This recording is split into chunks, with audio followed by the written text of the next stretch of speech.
Vamos a buscar todo en nuestras Biblias, el libro de Marcos. Vamos a leer en el capítulo 16, versículo 9 al 16, dice así. Cuando Jesús resucitó en la madrugada del primer día de la semana, se apareció primero a María Magdalena, de la que había expulsado 7 demonios. Ella fue y avisó a los que habían estado con él, que estaban lamentándose y llorando. Pero ellos, al oír que Jesús estaba vivo y que ella lo había visto, no lo creyeron. Después se apareció Jesús en otra forma a 2 de ellos que iban de camino al campo. Estos volvieron y avisaron a los demás, pero no le creyeron a ellos tampoco. Por último, se apareció Jesús a los 11 mientras comían. Los reprendió por su falta de fe y por su obstinación en no creerle a lo que le habían visto resucitado. Les dijo: vayan por todo el mundo y anuncien las buenas noticias a toda criatura. El que crea y sea bautizado será salvo, pero el que no crea será condenado. Padre, gracias por tu palabra. Gracias porque hoy podemos celebrar que te levantaste de entre los muertos. Hoy estás a la diestra de Dios Padre y hoy podemos celebrar un día de victoria. Hoy te quiero poner este tiempo en tus manos, que pueda ser voz de Dios y no de hombre, que pueda predicar tu palabra y que podamos salir bendecidos y fortalecidos de este lugar. En el nombre poderoso de Jesús, amén y amén. En el año 2004 hubo un suceso histórico en el ámbito deportivo. Ese año se jugaba la Serie Mundial de Béisbol entre los Medias Rojas de Boston y los Yankees de Nueva York, los dos archirrivales del béisbol. Y resulta que después de tantos años que tenían los Medias Rojas sin ganar un título, desde el año de 1918, llegaron a esa final y la final estaba 3 juegos ganados para los Yankees y ninguno ganado para Boston. Y solamente necesitaban ganar uno más los Yankees para quedar campeón. Y entonces se registró algo histórico, porque en 39 oportunidades en una final del béisbol había llegado a estar la serie 3-0. Y de esas 39, 35, el equipo que estaba a favor ganó en el 4º juego o ganó en el 5º para quedar campeón. Solamente 2 equipos llegaron al 6º juego, donde también obviamente el equipo que necesitaba ganar uno quedó campeón. Y por último, 2 de esos 39 llegaron al 7º juego, pero también perdieron. Quiere decir que lo que los Medias Rojas de Boston hicieron en esa oportunidad fue algo histórico. ¿Qué pasa? Desde el 4º juego, los deportes profesionales, cuando quedan campeones, yo sé que muchos lo han visto, ellos celebran con champaña y empiezan a batir champaña y a celebrar. Y desde ese 4º juego, cada noche en el clubhouse de los Yankees estaba la champaña. Estaban preparados para celebrar el título. Y cada noche, no importa, perdimos hoy, mañana tenemos la oportunidad. Pero finalmente no sucedió así, porque Boston ganó ese último juego y quedó campeón. Quiere decir que a los Yankees la champaña se le quedó fría. Se la tuvieron que tomar en amargura. Cuando vamos a lo espiritual, Satanás, cuando Jesús murió por cada uno de nosotros, él tenía ahí su champaña lista para celebrar de que había derrotado a ese hombre llamado Jesús y estaba listo para celebrar, pero no sabía que en ese 3er día Jesús se iba a levantar y a Satanás también la champaña se le quedó fría, porque Jesús se levantó y triunfó en la muerte y tuvo vida para darnos vida eterna. Entonces hoy podemos decir: la victoria es de Jesús. Y así se llama la palabra de hoy: la victoria es de Jesús. Pero ahora vamos a ver ese primer día de la semana, porque estaba llena de nuevos acontecimientos para los discípulos del Señor. Porque había un orden de cosas que estaban pasando que Jesús se lo había anunciado, pero llegó el momento y no lo creyeron. Y entonces cuando el Señor se levanta con poder de la muerte, en esa resurrección, es donde comienzan a suscitar cosas. ¿Qué es lo primero que pasa?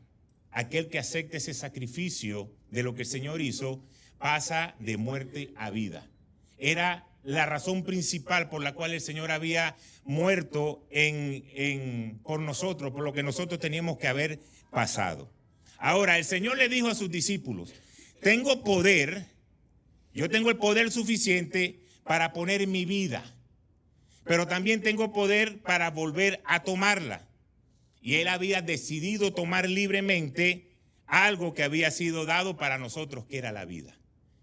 Hubo una sustitución donde nosotros, cada uno por pecadores, deberíamos haber estado, el Señor estuvo allí. Y por eso hoy podemos celebrar. Ahora, yo quiero que veamos algunas revelaciones, porque yo sé que en esta época siempre vemos la pasión de Cristo por la televisión y siempre vemos la película de Jesús. Pero en medio de todo esto hay revelaciones que nosotros debemos llevar en nuestro corazón. Y la primera revelación es que debemos saber cuál es la gracia de nuestro Señor Jesús. Porque ¿qué pasa? Cuando pasó el día de reposo, María Magdalena, María la que era la madre de Santiago, y Salomé, ellas compraron especies aromáticas porque iban a ungir el cuerpo de Jesús. Primer detalle, no estaban pensando, hoy es el tercer día. Jesús dijo que hoy resucitaba. Vamos para allá para conseguirnos a nuestro maestro vivo. No, ellos fueron con esas especies aromáticas para ungir el cuerpo de Jesús. Aunque Jesús ya había dicho que iba a resucitar al tercer día. Entonces, muy de mañana, apenas había salido el sol, iban diciéndose la una a la otra, ¿y cómo vamos a mover esa piedra que es tan grande que está tapando el sepulcro de nuestro Señor? Esa piedra es muy grande, esa piedra es muy pesada. Pero cuando iban caminando se dieron cuenta de que la piedra estaba corrida, que la habían movido. Se sorprendieron, entraron. Y cuando entraron al sepulcro vieron a un joven vestido con un manto blanco y le dice, ¿a quién buscan? Porque Jesús ya no está aquí. Y ellas se asustaron. Dijeron, ¿qué es esto? ¿Qué es lo que está pasando aquí? Y le dice, ustedes están buscando a Jesús el Nazareno, el que fue crucificado. Pero Él ha resucitado, no está aquí. Aquí está el lugar donde lo pusieron. Fíjense que ya el Señor no está ahí. Entonces cuando ellas ven eso, fíjense algo interesante. Y por eso les digo que la primera revelación es la gracia. Porque María Magdalena, como leímos en la Escritura, había sido la más pecadora. Habían sacado 7 espíritus de ella. Había sido adúltera. Pero el Señor le dio la oportunidad de ser la primera, de enterarse, de tener la noticia de que el Padre, de que el Señor había resucitado. Le hubiese dado la oportunidad quizás a otro, pero no, se la dio a ella. Fue la gracia y el favor de Dios, la misericordia de Jesús, de decirle, tú vas a ser la primera en enterarte de que yo estoy resucitado. La más pecadora. Entonces, ¿qué nos da a entender eso? Que el Señor es grande, es compasivo y favorece a sus seguidores, a los que están agradecidos, a los que son humildes, no a los perfectos, porque muchas veces vamos a cometer fallos, muchas veces vamos a cometer errores, pero lo importante es que nos humillemos delante del Señor y que tomemos la acción de arrepentirnos de nuestro pecado. No justificarlo, no tratar de buscar un abogado para excusarnos, sino reconocer. Porque el Señor nos va a perdonar, su gracia y su favor nos van a alcanzar. Es infinita y puede abrazarnos, pero debemos nosotros alejarnos del pecado. También podemos recordar, fíjense algo interesante, esa fue la primera persona a que Jesús se le apareció resucitado, pero antes de morir, ustedes pueden recordar que habían 2 ladrones al lado de Jesús. Uno le dijo, si tú eres el Hijo de Dios, ¿por qué no te salvas a ti mismo y sálvanos a nosotros? Y el otro le dijo, cállate, que nosotros estamos aquí por algo que hemos hecho, pero este hombre no ha hecho nada. Y le dijo, Jesús, cuando estés en tu reino, acuérdate de mí. Y el Señor que le dijo, hoy estarás conmigo en el paraíso. Fíjense la gracia del Señor, porque ese era un ladrón que había estado ahí por violador, por pecador, por ladrón. Pero el Señor le dice, solamente por un tiempo, por un acto de arrepentimiento, hoy estarás conmigo en el paraíso. Entonces lo importante para poder ver la gracia de Dios es que debemos nosotros arrepentirnos. Porque el Señor va a borrar el error cuando tú te arrepientes, porque ahí es donde nos alcanza su gracia. Y por eso no debemos dejar que nadie nos señale decir, tú no sirves, mira lo que hiciste, mira lo que estás haciendo, eres un miserable, no puedes avanzar. Porque Jesús dice, yo solamente busco un corazón que se arrepiente para que mi poder y mi gracia le alcance. Entonces no dejes que el enemigo te señale cuando tú cometes errores, sino más bien reconócelo y di, Señor, perdóname, porque sé que esto que hice no te agrada. El Señor tuvo compasión de María Magdalena, el Señor tuvo compasión de ese ladrón que se arrepintió antes de morir. Pero no terminó ahí. Después, cuando se le apareció a los 11, también fue a buscar a Pedro, que una vez más estaba en el lugar donde el Señor lo había rescatado. Así que no crean ustedes que pasa por casualidad, que muchas veces cuando nosotros entramos en la iglesia y nos enfriamos, vamos nuevamente al lugar de donde el Señor nos rescató, porque ahí fue Pedro. Y el Señor tuvo que ir, otra vez Pedro, estás aquí pescando cuando ya yo te había dicho que iba a ser pescador de hombres. ¿Qué haces aquí? Y yo creo que Pedro, arrepentido, con un corazón humillado, de saber que había negado 3 veces al maestro, pero el Señor le pregunta 3 veces, Pedro, ¿me amas? Señor, tú sabes que te amo. Se lo pregunta por segunda vez, Pedro, ¿me amas? Se lo pregunta por tercera vez, Pedro, ¿me amas? Y 3 veces Pedro le dijo, sí, Señor, tú sabes que te amo. Sin embargo, la última vez se puso triste porque dice, me imagino yo que Pedro pudo haber pensado, el Señor me lo está preguntando porque yo le había dicho que yo iba a estar con él hasta el final, pero lo negué. Y ahora por eso el Señor me está preguntando porque no cree lo que yo le estoy diciendo. Ese pudo haber sido el pensamiento de Pedro. Pero la realidad era que el Señor estaba diciendo, por cada vez que me negaste, ahora cada vez estás diciendo que me amas. 3 veces me negaste, 3 veces dijiste que me amas, ahora yo te voy a restituir. Y seguidamente, ¿qué le dijo? Anda, apacienta mis ovejas. Para aquellos que cuando recibimos al Señor y decimos, gracias Señor por las bendiciones, sí, recibimos las bendiciones, recibimos la salvación, pero después vamos a tener una tarea. Y eso lo vamos a ver un poco más adelante. Debemos estar claros que la gracia del Señor nos va a alcanzar, que solamente en Él hay salvación. Pero hay algo que debemos no olvidar, y es que la justicia de Dios nos corrige.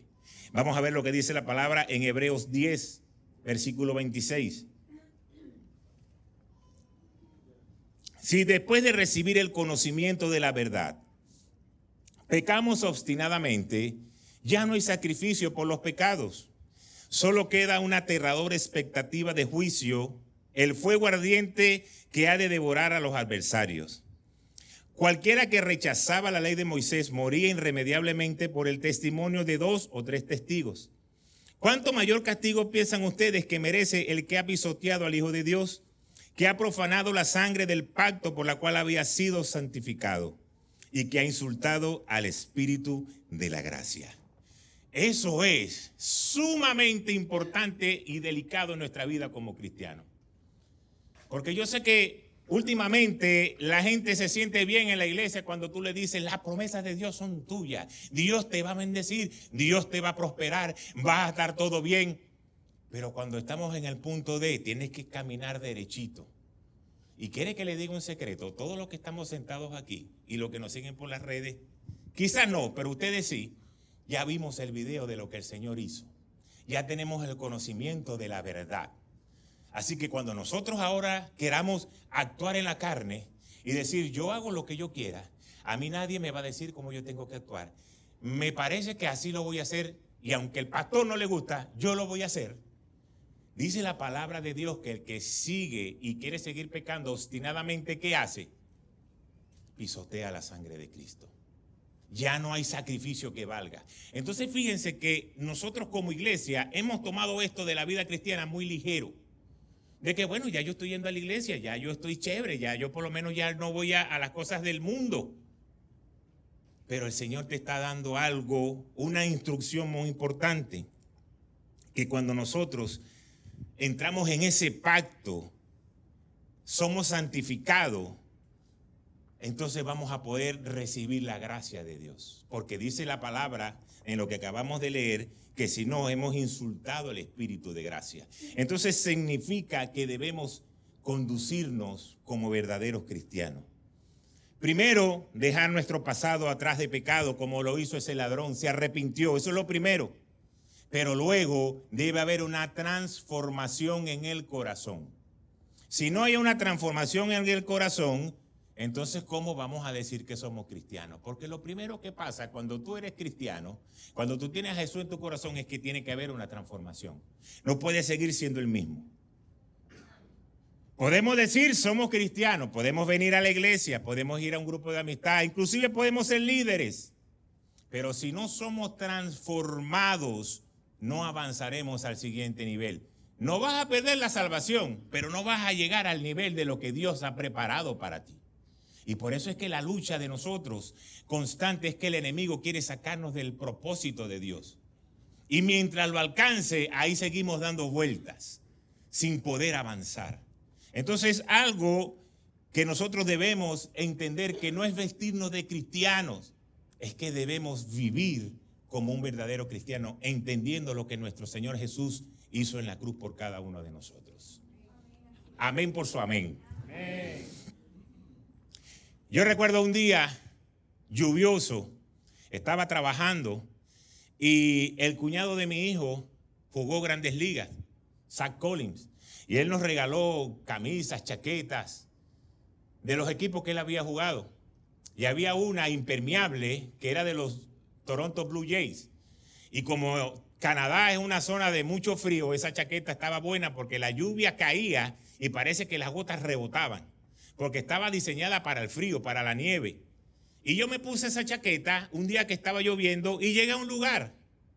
Y todos los que me conocen saben que mi equipo es los Medias Rojas de Boston. Por muchos años, por toda la vida. Y cuando yo estaba allí, sale un hombre con una gorra de Boston y me dice, este año le vamos a ganar. Me dice él a mí.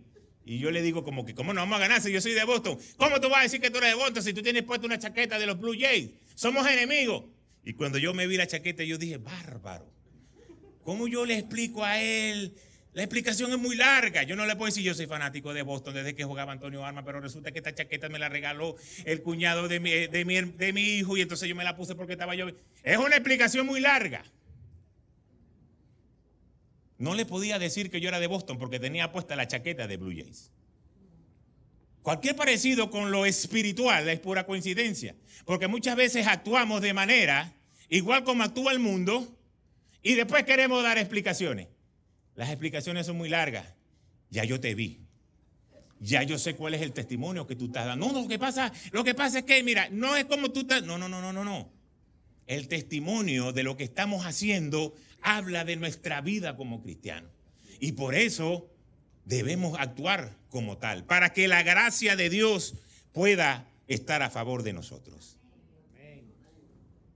Entonces tenemos que ser transformados. Es lo primero.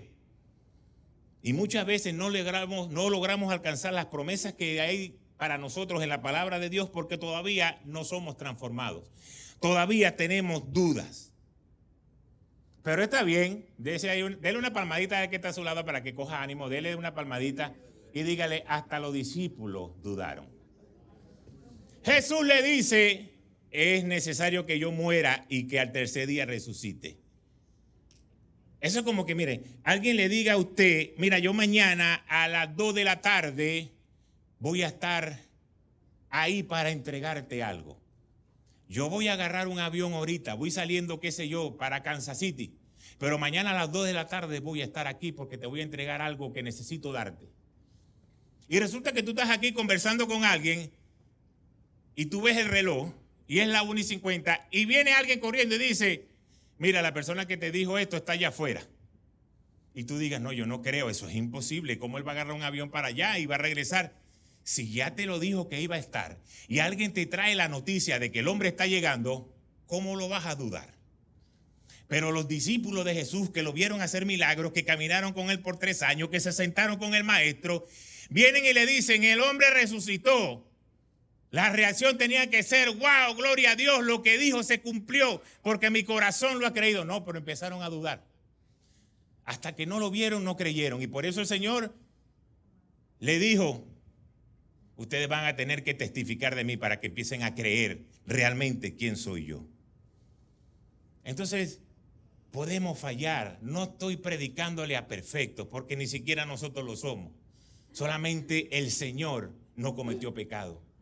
Pero debemos trancar, cerrar la puerta al pecado, dejar de dar tantas excusas y comenzar a caminar como un verdadero hijo de Dios. Porque hay muchas cosas prometidas para nosotros que no terminan de llegar porque quiero seguir dándole el gusto a la carne. Y Dios no se liga con la carne. Dios se mueve en lo espiritual. Dios se mueve en la fe. Dios se mueve en la promesa de su palabra. Entonces debemos cerrarle la puerta al pecado si queremos ver la obra de Dios completada en cada uno de nosotros. Entonces no agarremos a los discípulos como excusa, como los hijos cuando uno está regañando. ¿Y aquel? Mira lo que hizo. No es que ahora vamos a decir, miren lo que hicieron los discípulos. Si esos fueron los discípulos de Jesús, bueno, yo estoy cómodo. No. Nosotros estamos ya sabiendo la verdad. Y por eso debemos cerrar toda puerta de duda. Porque ¿sabes quién es el que trae la duda? Satanás. Porque te quiere desenfocar. Y por eso debemos estar en la justicia de Dios. El Señor le dijo, tranquilo, ya yo regreso. Y los hombres llorando. Y le traen la noticia y siguen llorando. Es decir, ¿en serio? ¿Hay esperanza? Sí. Muchas veces nosotros nos comportamos igual. Hay promesas en nuestra vida. El Señor te dice, haz esto, deja de hacer esto, cierra esta puerta, abre la otra. Y uno dice, ¿será que sí o será que no? Y sin darnos cuenta somos incrédulos. Y por eso no terminamos de llegar hacia lo que Dios nos quiere entregar. ¿Y cuántos de los que estamos aquí creemos que Dios es capaz de revertir toda situación negativa en nuestra vida? Entonces hay que cerrarle la puerta al pecado y a las excusas. Una cosa, escúcheme bien, una cosa es vivir en pecado y otra cosa es cometer pecado. Tú puedes cometer un pecado, te arrepentiste. Pero otra cosa es vivir en pecado, vivir en adulterio, vivir haciendo cosas ocultas, vivir cosas que son pecado. Cuando estás inmerso ahí la gracia del Señor no te puede alcanzar, te va a alcanzar la justicia. Pero cuando tú cometes un error y te arrepientes, la gracia de Dios sí te alcanza. Entonces son dos cosas diferentes. Y es donde llegamos a la segunda revelación, que es la fidelidad de Dios. El Señor había dicho que regresaba y regresó. Se le presenta a los 11 mientras comían. Pero fíjense, Dios es fiel. Se presentó, cumplió su palabra. Pero ¿sabe qué fue lo primero que hizo? Los reprendió por su falta de fe. No fue que le dijo, ay, vengan acá toditos ustedes, ¿cómo están? Reunidos, chévere, comiendo, que me dejaron pescado. Porque tengo hambre, tengo 3 días, más el día anterior que me cayeron a látigo. No comí, tenía sed, no me dieron agua, sino que me dieron vinagre. Tengo 3 días ahí peleando en esos 3 días con Satanás ahí en el Seol, la llave de la vida y de la muerte. Y hoy que estoy aquí, pues, me guardaron pescado. El Señor no llegó diciendo eso. El Señor llegó diciéndole, los reprendo por su falta de fe. Yo no le dije que iba a regresar. Ahora, ¿sabes cómo nos vemos nosotros cuando hay promesas de bendición para tu vida? Más poner primeramente al Señor en cada cosa y cada cosa que tú necesitas será dada para ti. Reconócelo en todo tu camino para que el Señor te bendiga. Pero como no lo queremos hacer, muchas veces nos vemos como esos discípulos. Y es donde viene la reprensión. Y decir, vamos, levántate en fe. Porque cuando tú caminas en fe, caminas en santidad, caminas en hacer lo correcto, Dios se va a manifestar. Entonces Dios le dijo decentemente que lo reprendía por su falta de fe y por su obstinación. Se lo dijo decentemente. Yo como pastor le hubiese dicho, ustedes son una cuerda de terco, rebeldes y malcriados. Porque yo le dije que iba a venir al 3er día y ustedes en vez de estar esperándome aquí con una fiesta para celebrarlo, están llorando. Y vienen y le dan la noticia y todavía no lo creen. Pero Dios, a pesar de eso, y Jesús, perdón, a pesar de eso, que conoce el futuro y sabía lo que iba a suceder, no dejó de cumplir su palabra. Quiere decir que la revelación de la fidelidad de Dios permanece, aunque nosotros muchas veces fallemos. Porque depende de Él, no depende de nosotros. Hay mucha gente que se cuestiona y pregunta, Señor, como que tú me abandonaste. Señor, como que tú te olvidaste de mí. ¿Dónde está ese Dios que defendió a David cuando estaba enfrentándose al gigante Goliat? ¿Dónde está ese Dios que se vio cara a cara ahí con Noé para decirle, mira, voy a traer la destrucción de la tierra? Prepárate tú y tu familia. Y se le mostró a Noé. ¿Dónde está ese Dios? ¿Dónde está ese Dios que le decía a José, José, tranquilo, vas a padecer por un poco de tiempo, pero yo te voy a llevar a ser gobernador? ¿Dónde está ese Dios? Y nosotras muchas veces nos preguntamos, ¿dónde está Dios cuando yo tengo los problemas? ¿Dónde está Dios cuando me falta para pagar la renta? ¿Dónde está Dios cuando tengo problemas con mi familia? ¿Dónde está Dios cuando me falta esto, me falta lo otro? Pero ahora vamos a voltear la moneda. Mira lo que dice Dios. ¿Y dónde está David? ¿Dónde está David? Que cuando iba a pelear con el gigante decía, voy a pelear en el nombre de Jehová de los ejércitos. ¿Dónde está David que estaba cuidando las ovejas de su hijo y tenía un corazón conforme al corazón mío, que es el corazón de Dios? ¿Dónde está Noé? Que yo a Noé le dije, Noé, prepara un arca. Y ni siquiera había llovido la primera vez. Y Noé me obedeció y lo hizo porque tenía fe. Y no fue que dijo, nosotros vamos a preparar esto. Hijo, ustedes tranquilos, sigan viviendo. No, todos como familia vamos a levantar esta barca y todos nos vamos a montar ahí. ¿Dónde están los Noé?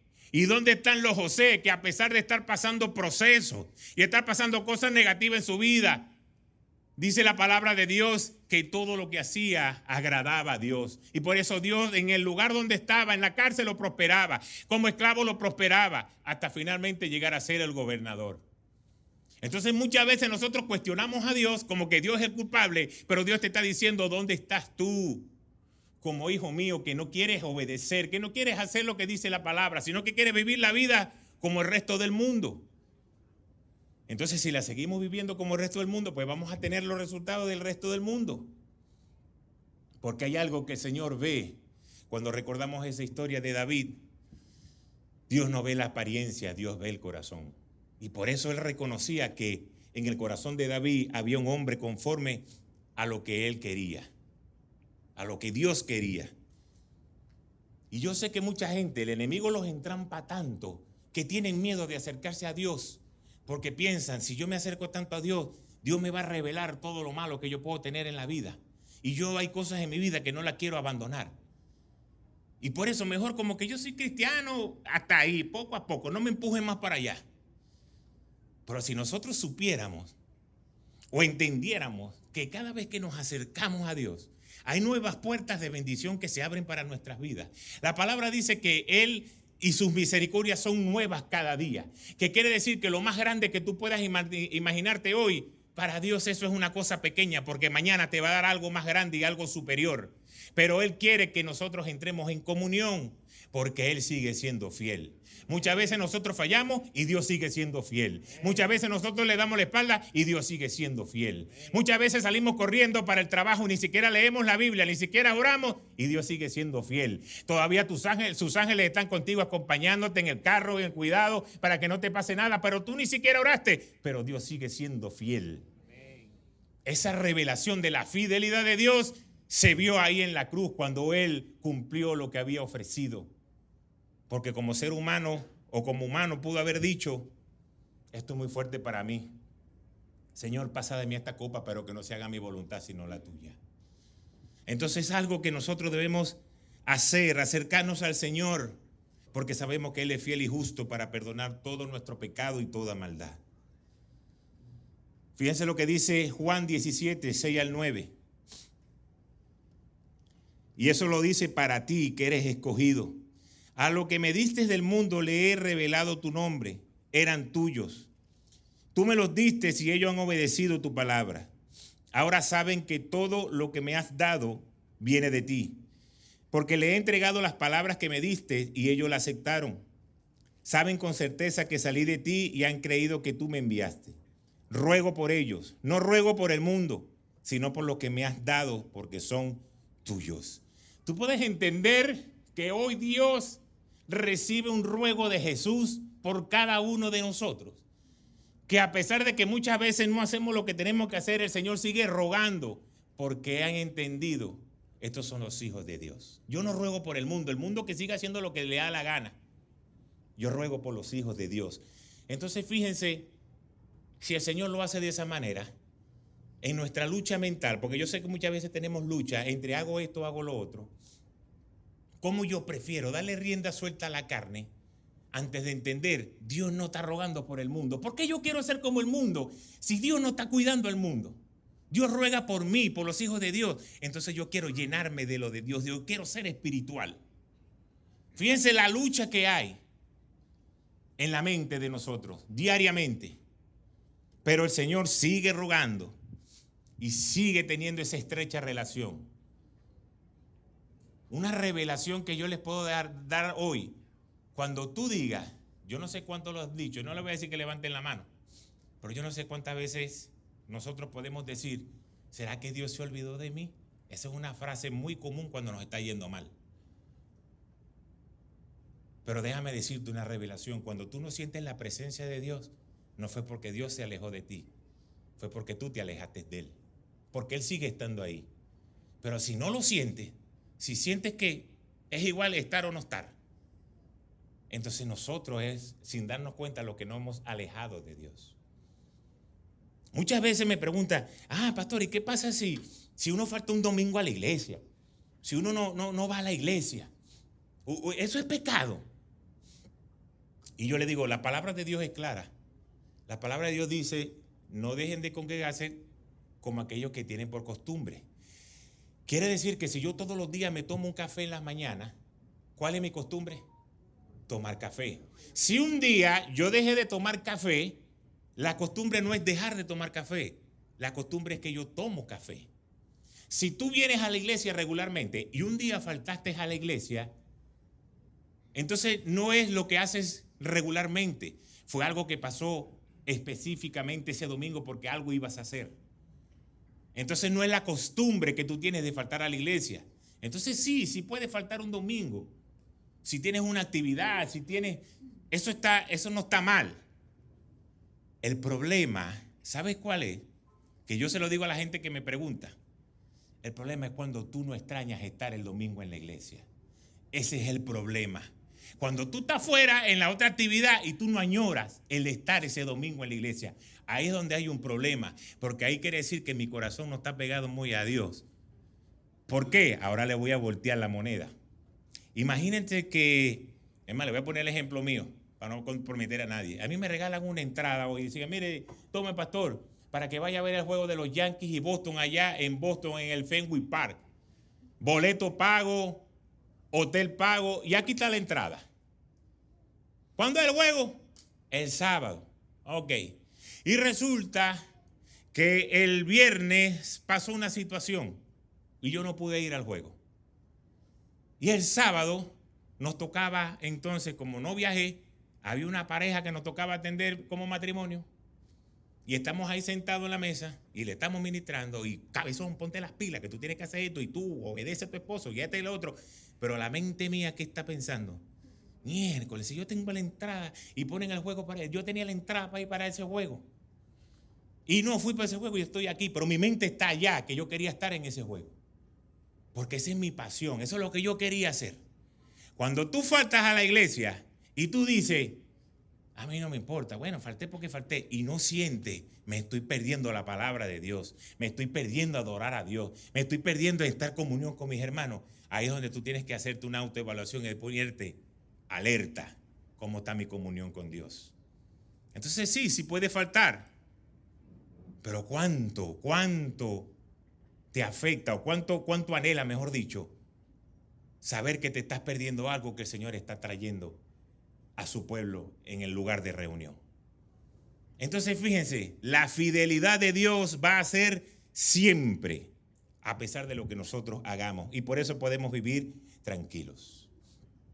Ahora, el Señor le dijo algo a sus discípulos cuando los regañó, y yo voy a empezar a aplicar esa. ¿Te comiste la luz? Empieza a predicarme del Señor. hiciste algo incorrecto, empieza a predicarme del Señor. ¿Por qué? Porque como vas a predicar al Señor, ahora tú vas a tener que arreglarte, porque no le vas a predicar al Señor si está desarreglado. El Señor le dijo, por obstinado y por su falta de fe, salgan y comiencen a predicar y bauticen, y el que crea sea salvo y el que no crea va a ser condenado. Entonces el Señor los mandó a que predicaran en medio de su fe para que creyeran de quién estaban hablando. Ahora, rápidamente en mercadeo como una compañía. ¿Qué es lo que hace una compañía? Dos cosas. Primero, publicidad y mercadeo. Si tú no haces publicidad, ¿quién se va a enterar de que tú estás vendiendo algo? Y lo segundo que usa la gente son los testimonios. Yo me compré ese producto capilar y desde que yo me compré ese producto capilar ya no soy calvo, ya el cabello me creció. Entonces está el calvo viéndolo por televisión y dice, miércoles, se parece a mí, yo me voy a comprar ese producto para ver. Así es que se mueve el mercadeo. Así es que se mueve. Publicidad, mercadeo y el testimonio de alguien que usó el producto. Entonces cuando nosotros vamos a la iglesia, ¿cómo vamos a ver que las cosas son diferentes? Tienes que hacer publicidad. ¿Cuántos de ustedes le pasan una prédica a alguien que vieron por YouTube, que le edificó? ¡Wow! Tremenda palabra. Vamos a dársela a fulanito. O la iglesia sube una imagen y una palabra que fortalece y ni siquiera like le damos o ni siquiera se la compartimos a alguien. No es publicidad, me la guardo para mí. Pero entonces el Señor le dijo, vayan y prediquen. ¿Cómo vamos a predicar a nuestro Señor? Con el testimonio. El Señor hoy te ha restaurado, el Señor hoy te ha traído, el Señor ha perdonado tus pecados, el Señor te ha bendecido, el Señor te ha prosperado, el Señor arregló tu matrimonio, tus hijos ahora se congregan porque has creído en el Señor. Esos son los testimonios que tú vas a decir. Yo creo que hay un Dios de poder que se levanta de en medio de los muertos. Por eso es que el enemigo sigue viviendo todo el tiempo en tumbar tu testimonio, en hacerte caer, en hacerte pecar, porque tu testimonio de restauración es el testimonio que tú vas a poder tener cuando tú quieras hablar del Señor.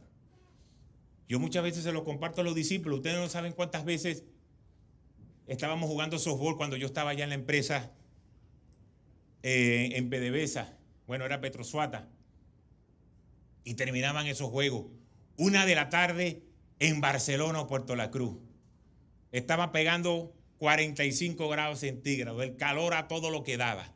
Terminaba el juego y esos bárbaros traían 2 cavas de cerveza que eso parecía que estaba congelado. Y uno veía así y decía, ay, mi madre. Chacho, cómo me provocó tomarme una cerveza de esa. Pero ya yo le había hablado de Cristo a este y ya había invitado a que para la iglesia y ya le había dicho a lo otro. ¿Y sabes qué hacía yo?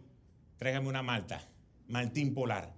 Y comenzaron ellos a traer 2 cavas de cerveza y 3 maltas. Y si me llevaban los hijos míos me traían como 12, porque eso también tomaban bastante. Cuando yo llegaba a mi casa, si yo podía tener una cerveza, ahí metida en la nevera, que no lo hacía, pero suponiendo el caso que hubiese podido tener una ahí, me la tomo en el mueble de mi casa donde nadie me veía. ¿Porque tomar la cerveza es malo? No, no es malo, eso no es pecado. El problema es el testimonio.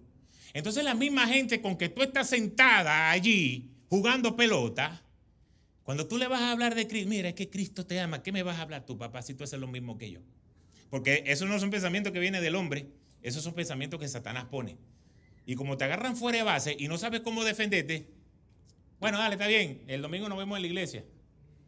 ¿Por qué? Porque la publicidad, el mercadeo y el testimonio de vida es lo que va a hacer que la gente quiera ser cristiano. Que cuando la gente te vea, diga, yo quiero ser como él, yo quiero ser como ella, porque en ellos hay paz, en ellos se refleja el amor de Dios, en ellos hay dominio propio, en ellos hay tantas cosas que yo quiero ser como ellos.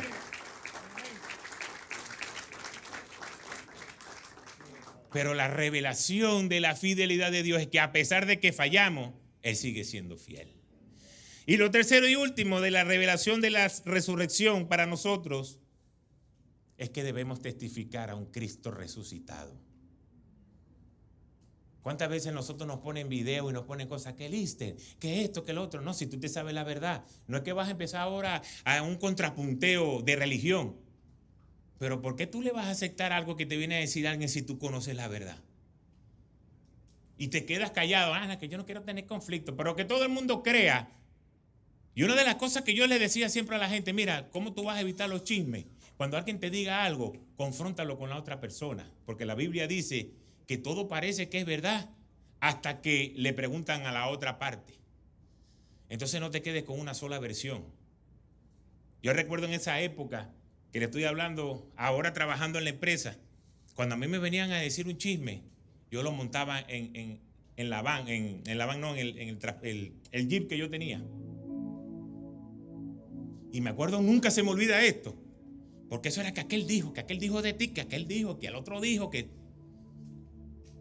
Y un día llegué a un puesto, como yo era el jefe, el supervisor, yo buscaba la comida en el comedor y se los llevaba a cada puesto de trabajo, al portón 1, al portón 2, al portón 8, a donde estuvieran.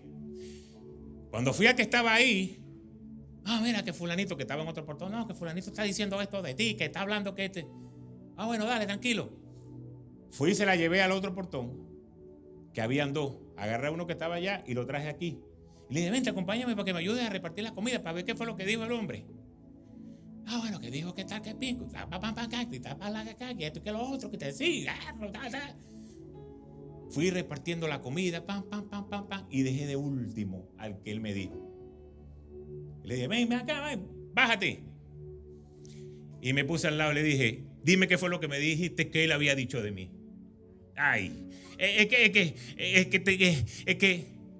Que dime pues. A partir de ese momento se acabó el chisme.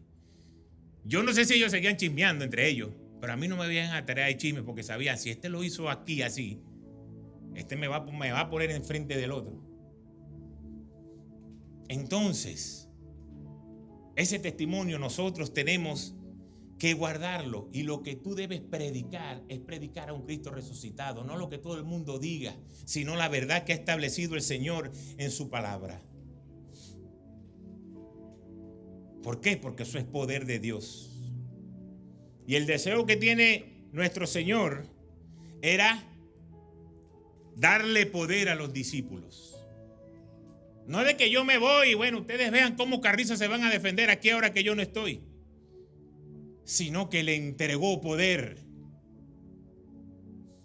Vamos a regresar otra vez al ejemplo del principio de Boston. Cuando Boston ganó esa temporada en el 2004, ¿saben cuánto vale un anillo de campeón de la Serie Mundial? $20,000 cada anillo.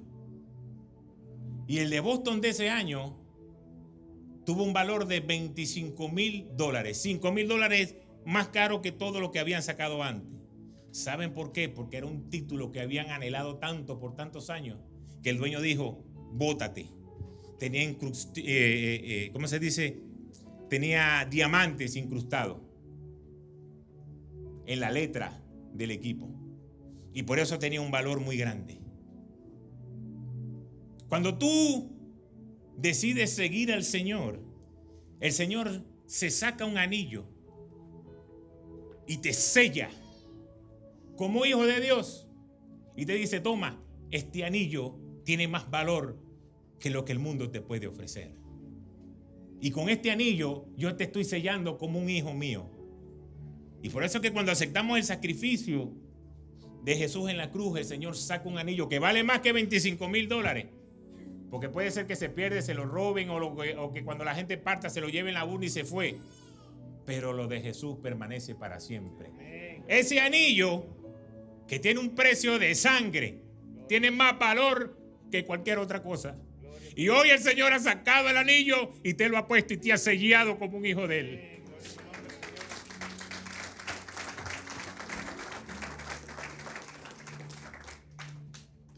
Entonces, para que ese sacrificio tenga validez, tú debes entender lo que el Señor hizo en la cruz. Y no solamente escuchar, sino vivirlo. No es lo mismo estar en las tribunas que estar metido abajo jugando. No es lo mismo ver cómo otros son bendecidos y son prosperados y otros hacen cosas y porque a mí no llega. Dios te dice, es aquí donde yo te quiero, yo te he sellado como un hijo mío. Y todas las promesas que mi Padre ha puesto en la palabra son para ti. Porque eso era lo que Jesús quería establecer con sus discípulos. Darle poder. Y por eso fíjense lo que dice Marcos 16, 15, 18. Les dijo, vayan por todo el mundo y anuncien las buenas noticias a toda criatura. El que cree y sea bautizado será salvo, pero el que no crea será condenado. Estas señales acompañarán a los que creen en mi nombre. Expulsarán demonios, hablarán en nuevas lenguas, tomarán serpientes con sus manos, y cuando beban algo venenoso no les hará daño alguno. Pondrán la mano sobre los enfermos y estos recobrarán la salud. Entonces tú puedes entender que ser discípulo de Jesús no es ir los domingos a la iglesia y qué buena palabra o qué mala palabra o que sí voy o que no voy, sino que el Señor te está entregando un poder para que tú eches fuera demonios, para que tú impongas manos y la gente se sane, para que tú, aunque te estés pasando, ahí la palabra dice que aunque tomes algo mortífero no te haga daño, que aunque tú estés pasando por un proceso negativo en tu vida no te haga daño, sino que sea lo que Dios usa para impulsarte a tu bendición. Esas son las promesas que el Señor está dejándonos a nosotros como hijos de Dios. Entonces, el sacrificio de la cruz es para gente especial, no es para gente común. Porque cuando tú lo aceptas, tú pasas a ser, de ser criatura de Dios a ser hijo de Dios. Y eso es algo especial. Entonces hay poder de Dios que se va a manifestar en ti. Porque eres instrumento de Dios. Y en medio de la dificultad y del problema, la palabra nos dice que vas a ser más que vencedor por medio de aquel que venció en la cruz. Amén. Entonces, si algo podemos recordar hoy y demostrarle amor a nuestro Señor, es decirle, Padre, hoy yo reconozco que lo que tú hiciste en la cruz, que tenía que vivirlo yo, que aguantaste hasta el final, que llevaste humillación, que llevaste el látigo, que sufriste, pero aguantaste, moriste y al tercer día resucitaste. Si yo quiero hoy demostrarle mi amor al Señor, es decirle, yo te quiero servir, yo no te quiero fallar, yo no quiero pisotear la sangre que derramaste por mí. Y cuando vengan los pensamientos de darle rienda suelta a la carne, recordar lo que el Señor hizo, de que tenemos un privilegio, de que tú tienes un anillo de campeón, que solamente el Señor lo puede entregar. Entonces, tratar de imitar al mundo es el peor error que podemos hacer. Tenemos que hacer que el mundo nos imite a nosotros. Ayer le contaba un testimonio a una pareja de gente que nos decía, o gente que estaba en el medio. Me recuerdo cuando mi esposa estaba enferma y estábamos en una clínica en Caracas, y el doctor que la atendía a ella me dijo, allá en la última habitación, en la presidencial, hay un compañero tuyo que jugó pelota y está pasando una situación de salud. ¿Quieres venir a saludarlo? Yo, sí, ¿cómo no? Y cuando yo entré así y él me saludó, yo lo saludé, él me vio así como que, ¿qué hace este loco aquí? Y yo entré y le dije, ¿quieres que ore por ti? Y ese, ahí más loco se volvió, porque ese me tenía su imagen de cuando jugábamos pelota. Y la esposa le dijo, sí, ora por él. Y yo impuse mano, empecé a orar. Y comencé a declarar palabras de sanidad. Y días después me enteré que ese cuadro delicado, el Señor lo había levantado de ahí. Pero no fue tanto eso, sino el testimonio después que me decía, mira, yo tengo carro, y no le voy a decir quién es para que su mente no empiece a buscar qué pelotero era.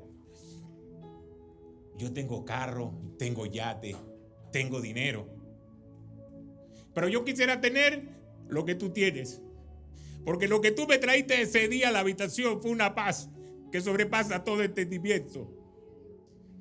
Y por eso es que tú tienes que entender que esto no es un juego. Que no estamos viendo aquí quién falla, quién no falla, quién cae, quién no cae. Es un modo de vida donde tú tienes que decidir servir al Señor todos los días, donde quiera que tú estés. No solamente en un sitio o en el otro. Todos los días quiero hacer algo para agradar a Dios. Y por eso yo siempre les digo, todo lo que tú vas a hacer, tienes que saber si lo que tú estás haciendo agrada a Dios. Porque si no lo estás haciendo, entonces ya tú sabes que estás haciendo algo incorrecto, que quizás no es un pecado, pero no agrada a Dios. ¿Para qué lo haces? Para ser cool, para ser aceptado. Creo que Jesús no fue aceptado, Él vino con un propósito. Y si nos vamos a la palabra dice que el que se hace amigo del mundo se convierte en enemigo de Dios. Entonces nos toca ser radical. Nos toca decir, Señor, yo quiero ser un discípulo tuyo, yo estoy contigo. ¿Cuántos de los que están aquí, fíjense esto que me trae el Espíritu Santo, cuántos de los que están aquí que tienen a su papá vivo, imagínense que viene un grupo y le cae a golpe a su papá delante de tu presencia? Y después tú quieres estar abrazándote y quieres imitar a los que golpearon a tu papá. No, tú dices, ya esos son mis enemigos, porque este es mi papá. Entonces cuando nosotros queremos darle rienda suelta a la carne, lo que hacemos es prácticamente algo parecido. Entonces hoy Dios nos da la oportunidad de escoger qué queremos ser. Si queremos ser solamente un creyente o si queremos ser un discípulo de Dios. Que a través de nosotros pueda haber milagros. Que a través de nosotros pueda haber cosas que el creyente solamente no la va a lograr, pero el discípulo sí. ¿Quieren ser de la gente que se sienta a recibir los milagros como la alimentación de los 5,000 o quieren ser los discípulos de Jesús que llevaban la cesta y que a través de sus manos se estaban haciendo los milagros y podían ver cómo se iba multiplicando y agarraron esto y multiplicaron? Mira que el gordito agarró 3 de más, pero mira, volvieron a salir 2. O sea, de los que estaban sentados, gracias Señor, gracias, gracias, pero estos estaban provocando el milagro. ¿En qué posición queremos estar? Porque Jesús ya tuvo la victoria. Y si Jesús obtuvo la victoria, es para que tú vivas en victoria. Jesús no tuvo la victoria para que tú vivas derrotado. Jesús no tuvo la victoria para que tú vivas sin paz. Jesús no tuvo la victoria para que tú vivas quebrado, sin tener finanzas. Jesús no tuvo la victoria para que tú vivas enfermo.